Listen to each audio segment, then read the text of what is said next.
रहीम। तमाम देखने वाले स्टूडेंट्स को प्रोफेसर इकबाल हैदर भट्टी का सलाम। माय डियर स्टूडेंट्स, हम calculus with analytic geometry by doctor SM. Yusuf की बुक जो है उसको डिस्कस कर रहे हैं और उसका chapter number 3 general theorems and indeterminate form का आगाज़ कर चुके हैं। आज के लेक्चर में हम the Lagrange mean value theorem, जिसको simple the mean value theorem भी कहा जाता है, उसकी स्टेटमेंट को डिस्कस करेंगे और उसके प्रूफ को डिस्कस करेंगे। Lagrange mean value theorem discuss करने से पहले कुछ बेसिक चीज़ें हैं जिनके बारे में जानना बड़ा ज़रूरी है, तो आइए पहले हम उनको डिस्कस करते हैं। नंबर 1, स्लोप के बारे में आपको पता होना चाहिए ये क्या होता है। स्लोप जो है, स्ट्रेट लाइन का चैप्टर जब आपने किया तो वहाँ पे आपने ये पढ़ा होगा कि अगर हमें 2 पॉइंट दिए हों, एक पॉइंट x1 y1 दिया हो और दूसरा जो है वो पॉइंट x2 y2 दिया हो, तो इसका जो स्लोप है m, that will be equal to y वालों को आपस में माइनस कर दो, y2 minus y1 over x2 minus x1। अगर 2 पॉइंट दिए हों तो ये स्लोप का फार्मूला है। स्लोप ऑफ टेंजेंट लाइन क्या होता है? ये स्लोप ऑफ ए लाइन है। स्लोप ऑफ लाइन, किसी लाइन का स्लोप 2 पॉइंट में से पास करती है। What is slope of tangent? Slope of tangent line, ये सारी चीजें आपको पता हैं, जिस मैं उनको सिर्फ रिवाइज कर रहा हूं। फर्ज किया ये मेरे पास कोई एक कर्व है, ये कर्व है मेरे पास, y is equal to F of X. एक ऐसी लाइन जो इसको एक पॉइंट से ऐसे करके टच करती हुई गुजरती है, इसको कहते हैं टेंजेंट लाइन।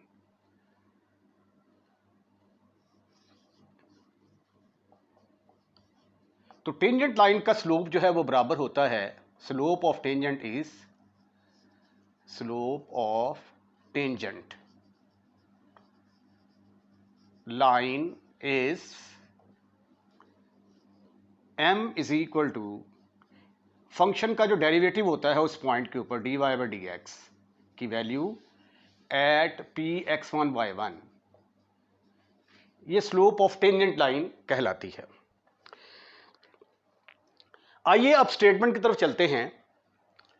स्टेटमेंट है लैग्रांज मीन वैल्यू थ्योरम या simple the mean value theorem.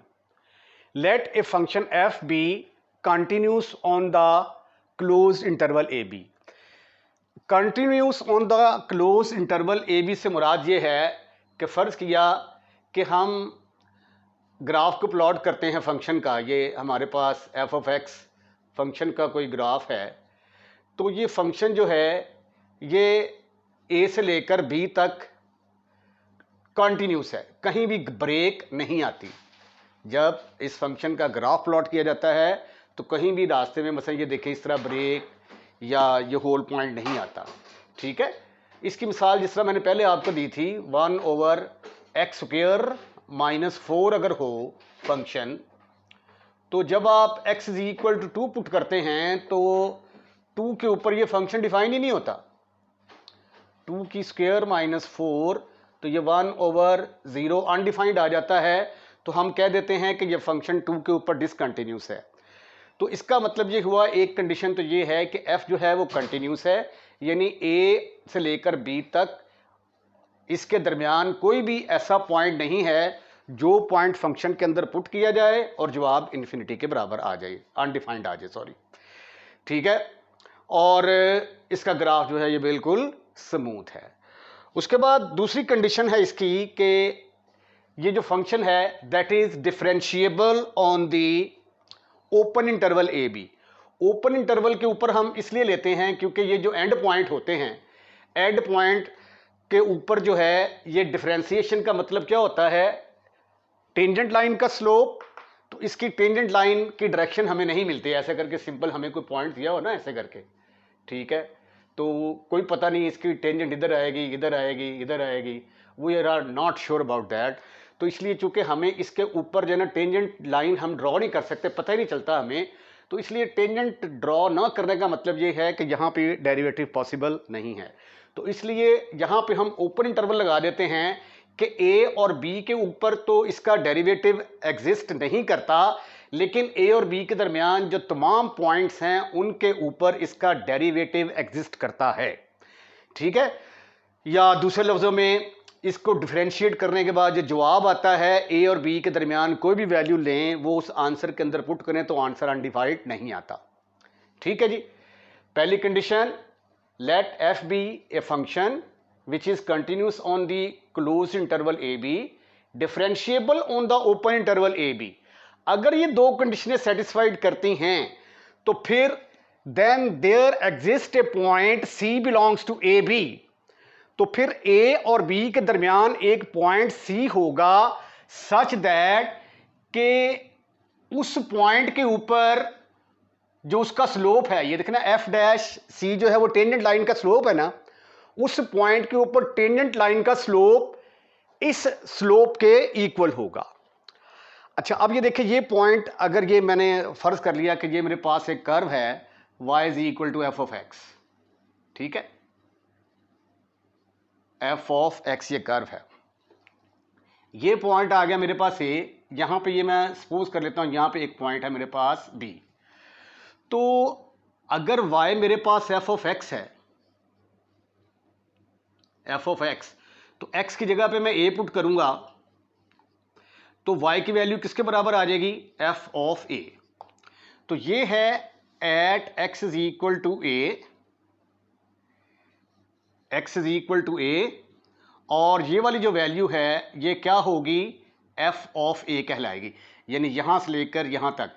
यानी ये जो पॉइंट है, इस पॉइंट के कोऑर्डिनेट क्या आ जाएंगे, इस पॉइंट के कोऑर्डिनेट आ जाएंगे a comma f of a। ठीक है, ये x की वैल्यू और ये y की वैल्यू, y की वैल्यू को f ऑफ x से रिप्रेजेंट करते हैं, तो at x is equal to a पर इसके कोऑर्डिनेट ये वाले आ गए, ये f ऑफ a होगा इधर। ठीक है, यहां से लेकर यहां तक ये वाली लेंथ f ऑफ a है। उसके बाद अब ये जो हमारा फंक्शन है इसके ऊपर f ऑफ a और f ऑफ b बराबर नहीं है, जिस तरह के रोल्स थ्योरम थे, तो इसलिए b मैंने पॉइंट यहां पे सपोज किया है, ये देखिए। तो यहां पे x की वैल्यू इसकी आ गई किसके बराबर, a के b के बराबर आ गई। ये y की वैल्यू अब f ऑफ b होगी, और इस पॉइंट के कोऑर्डिनेट किसके बराबर आ जाएंगे, x की वैल्यू b और y की वैल्यू f ऑफ b। अब एक पॉइंट ये है और एक पॉइंट ये है, दो पॉइंट हैं, इनका स्लोप निकालना है। Slope of the line passing through the point जो कि इन दो पॉइंटों में से पास करती है, इसका स्लोप किसके बराबर होगा, स्लोप का फार्मूला अभी आपने बताया, बराबर होता है m is equal to y2 minus y1। y वालों को आपस में माइनस कर दो और x वालों को आपस में माइनस कर दो। ठीक है, वो सॉरी b माइनस a आएगा। तो ये आ गया ऐसा स्लोप जो इन दो पॉइंटों में से पास करता है। तो ये देखिए, ये वही चीज है, ये एक ऐसी लाइन का स्लोप है जो कि इन दो पॉइंट्स में से पास कर रही है। अब स्टेटमेंट में वो क्या कहता है कि अगर ये दोनों कंडीशन सेटिस्फाइड हैं तो then there exist a point C belongs to the open interval A B. ये ए और बी के दरमियान यहां पे कोई एक पॉइंट सी आ जाएगा इस तरीके से कि उस पॉइंट के ऊपर टेंजेंट का स्लोप और ये वाला स्लोप आपस में बराबर होंगे। ये देखें जरा, यहां पे फर्ज किया कि मैंने टेंजेंट ड्रॉ किया ऐसे करके, ऐसे, तो दो लाइनें अगर पैरेलल हों, if the lines are parallel, तो उनके स्लोप आपस में क्या होते हैं, equal. Note, if lines are parallel then slopes are equal, mean पहली लाइन का स्लोप दूसरी लाइन के स्लोप के बराबर होगा। तो अब ये दोनों लाइनें आपस में क्या है, पैरेलल हैं। ठीक है, और ये क्या है, ये टेंजेंट लाइन का स्लोप है, ये पॉइंट सी आ गया यहां पे, ये x की वैल्यू c है, यहां पे x की वैल्यू c होगी यहां पे, ठीक है, और y की वैल्यू yc होगी। अच्छा, यहां पे जो है a और b के दरमियान एक पॉइंट जरूर ऐसा एग्जिस्ट करेगा जिसके ऊपर टेंजेंट लाइन का स्लोप जो है वो ऐसी स्लोप के बराबर होगा जो इन दो पॉइंटों में से पास करती होगी। तो ये है स्टेटमेंट जो है मीन वैल्यू थ्योरम की। दोबारा देखते हैं, let f be a function, f हमारे पास एक ऐसा फंक्शन है जो a b के ऊपर कंटिन्यूस है, इस ओपन इंटरवल के ऊपर डिफरेंशिएबल है, तो फिर a और b के दरमियान एक ऐसा पॉइंट जरूर आएगा जिस पॉइंट के ऊपर टेंजेंट का स्लोप जो है वो इस स्लोप के बराबर होगा जो इन दो पॉइंट्स में से पास कर रहा है। ठीक है जी, तो आइए अब हम इसका प्रूफ करते हैं। Now in order to prove this theorem, मैं एक फंक्शन जो है वो डिफाइन करता हूं। In order to prove this theorem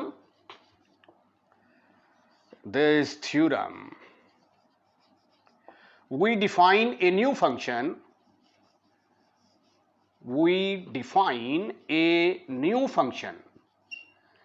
एक नया फंक्शन जो है ये हम डिफाइन करते हैं। अच्छा, उसका नाम मैं कैपिटल एफ ऑफ एक्स रख लूं, ये कैपिटल एफ ऑफ एक्स है, ये स्मॉल एफ ऑफ एक्स है, ये स्मॉल एफ ऑफ एक्स है, ठीक है, ये कैपिटल एफ ऑफ एक्स है। कैपिटल एफ ऑफ एक्स बराबर है ए इंटू एक्स, और जो पहले वाला फंक्शन क्या था, एफ ऑफ एक्स। ये एक मैंने नया फंक्शन डिफाइन किया है इस तरीके से कि ये वाला फंक्शन जो है ये कंडीशन सेटिस्फाइड करता है F of A is equal to F of B वाली कंडीशन को। अब ये जो स्मॉल वाला है ये इस कंडीशन को सेटिस्फाइड नहीं करता, लेकिन जो नया फंक्शन मैंने सपोज किया है ये फंक्शन जो है ये इस कंडीशन को सेटिस्फाइड करता है। इसको कह रहे number 1, where a is constant, where a is constant, जिसको हम डिटरमन करेंगे, which is to be determined, which is to be determine.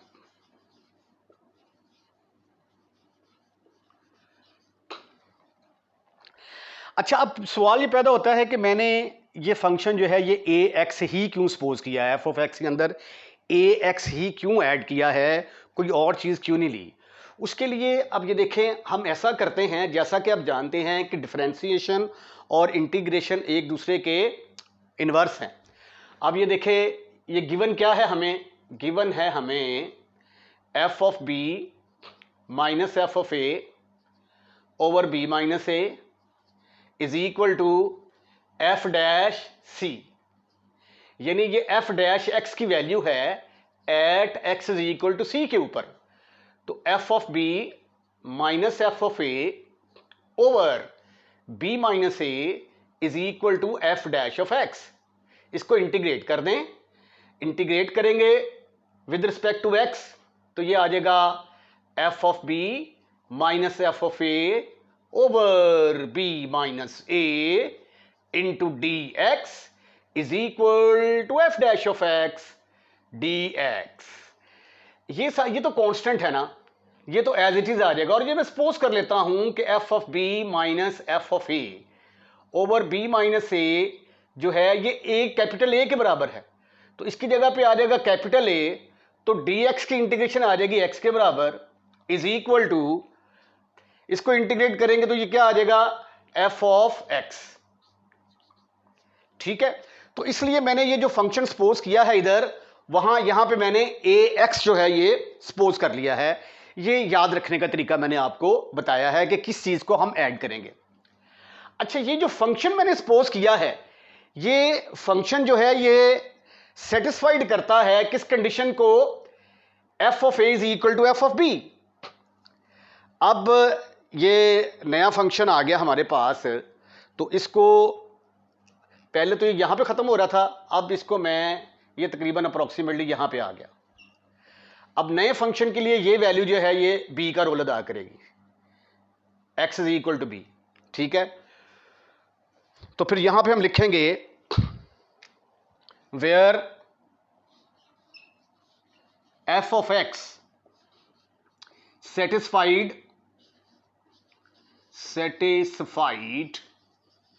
the condition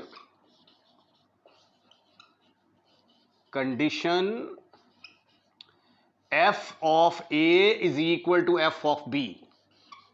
यानी ये हमने फंक्शन ही ऐसा सपोज किया है जो इस कंडीशन को सेटिस्फाइड करता होगा। अब f of a किसके बराबर आएगा? Put x is equal to a in 1, what you will get? f of a will be equal to a plus fa,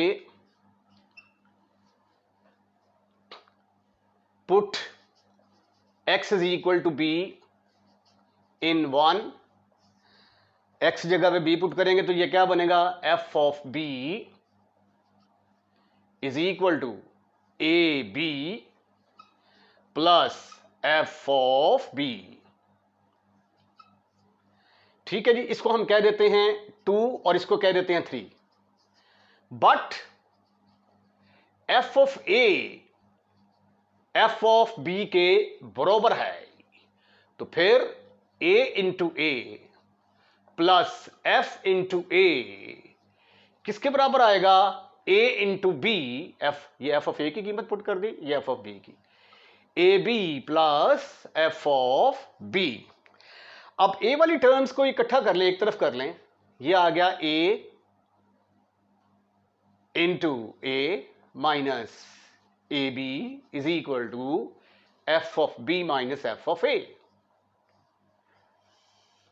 right, यहां से मैंने a कॉमन निकाला, बल्कि माइनस a कॉमन निकाल लें, माइनस a कॉमन निकालेंगे तो ये b माइनस a आ जाएगा, is equal to F of b minus F of a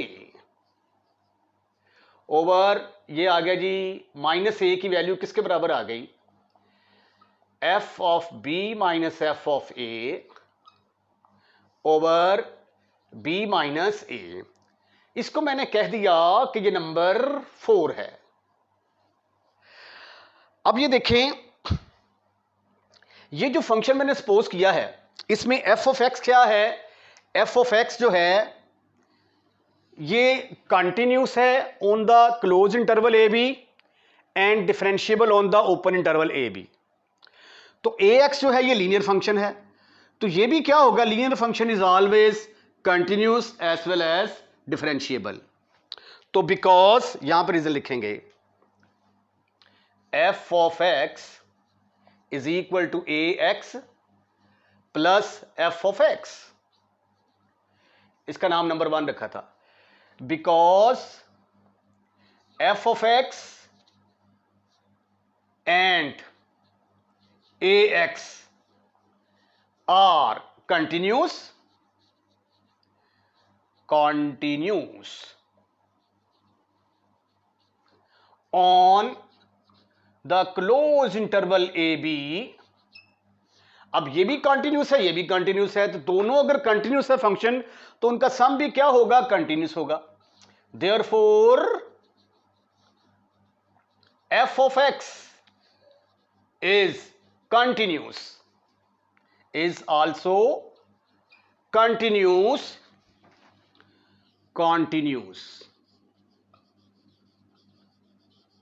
on the closed interval AB। ठीक है, उसके बाद f of x डिफरेंशिएबल है on the open interval AB, तो ax भी क्या है? Differentiable, because f of x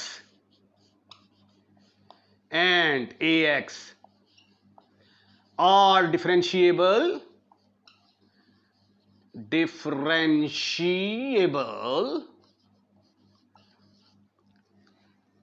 in open interval AB, therefore इनकी जो एडिशन है, अगर ये भी डिफरेंशिएबल है, एफ ऑफ एक्स भी डिफरेंशिएबल है और ए एक्स भी डिफरेंशिएबल है, अगर ए एक्स भी डिफरेंशिएबल है, एफ ऑफ एक्स भी डिफरेंशिएबल है, तो फिर एफ ऑफ एक्स भी क्या होगा, डिफरेंशिएबल होगा। Therefore F of x is also differentiable, is also differentiable in the open interval AB। ठीक है, अब ये देखें, ये वाला फंक्शन जो है ये कंटिन्यूस भी हो गया क्लोज इंटरवल AB पर, ओपन इंटरवल पर डिफरेंशिएबल भी है, और ये F of A is equal to F of B की कंडीशन को भी सेटिस्फाइड करता है। ये देखें, तो ये तो रोल्स थ्योरम की तीनों कंडीशन को सेटिस्फाइड कर रहा है। ठीक है, तो फिर इसका मतलब है कि बाय रोल्स थ्योरम ए और बी के दरमियान एक ऐसी वैल्यू जरूर होगी जिसके ऊपर इस फंक्शन का डेरिवेटिव किसके बराबर होगा, सिफर के इक्वल। अच्छा जी, ये जो हमारा एफ ऑफ एक्स है, ये एफ ऑफ एक्स जो है ये कैपिटल एफ ऑफ एक्स है। बार बार मैं आपको कह रहा हूं इसके साथ मिक्स नहीं करना, या इसका आप दूसरा नाम रख लें, कोई फाई एक्स रख लें, साई एक्स रख लें, जी एक्स रख लें, कुछ और नाम रख लें। ठीक है, बहरहाल ये स्मॉल एफ ऑफ एक्स और कैपिटल एफ ऑफ एक्स में फ़र्क है। ये वो फंक्शन है जो हमने डिफाइन किया है। अब ये जो कैपिटल एफ है ये कंटिन्यूस भी है on the open interval A B, close interval A B, differentiable भी है on the open interval A B, F of A is equal to F of B के बराबर भी है। तो therefore F of X satisfy all the conditions of Rolle theorem. तो Rolle theorem क्या कहता है कि फिर ए और बी के दरमियान एक ऐसी वैल्यू जरूर होगी जहां पे इस फंक्शन का डेरिवेटिव किसके बराबर होगा, जीरो के बराबर होगा। तो इसलिए ये जो वन है एफ ऑफ एक्स, इसको पहले डिफरेंशिएट करें आप, F of X is equal to A X plus F of X, differentiate कर दें with respect to X, differentiate with respect to X. तो ये आ गया F dash of X is equal to X का derivative आ गया 1 plus ये आ गया एफ डैश ऑफ सी। अब पुट कर देते हैं, put x is equal to c, तो ये एफ डैश सी किसके बराबर आ जाएगा, f dash c is equal to a plus f dash c. But f dash c किसके बराबर है, ये तो जीरो के बराबर है, तो इसकी जगह पे जीरो पुट कर दिया, तो ये आ गया ए प्लस एफ डैश ऑफ सी। तो यहां से माइनस ए की वैल्यू किसके बराबर आ गई, एफ डैश सी। ये जो वैल्यू आई है इसको उठाकर हम कहां पे पुट करेंगे, नंबर 4 के अंदर। पुट इन 4, ए की वैल्यू हमने डिटरमिन करनी थी, वो कर ली, माइनस ए किसके बराबर है, एफ डैश सी के बराबर। तो देयरफॉर एफ डैश सी किसके बराबर आ गया, f of B minus F of A over B minus a. यही तो हमने साबित करना था कि f of B minus F of A over B minus a, इसका जो स्लोप जो इन दो पॉइंट्स में से पास करता है वो टेंजेंट लाइन के स्लोप के बराबर है। तो इसके साथ ही आप आज का लेक्चर यहीं पे वाइंड अप करते हैं। आप इसका स्क्रीनशॉट लें, और अगर आपने शुरू से लेकर आखिर तक लेक्चर को वॉच किया है तो डेफिनेटली आपको लेक्चर पसंद आया होगा। लेक्चर को लाइक करें, और लाइक करने के बाद दोस्तों में शेयर करें। और अगर आपने हमारा चैनल सब्सक्राइब कर दिया तो थैंक यू वेरी मच। और अगर आपने हमारा चैनल सब्सक्राइब नहीं किया तो बड़ा मेहरबानी हमारे चैनल को सब्सक्राइब करें, क्योंकि चैनल को सब्सक्राइब करने के कोई भी एक्स्ट्रा चार्जेस नहीं हैं। अपना ख्याल रखिएगा। अल्लाह हाफिज़।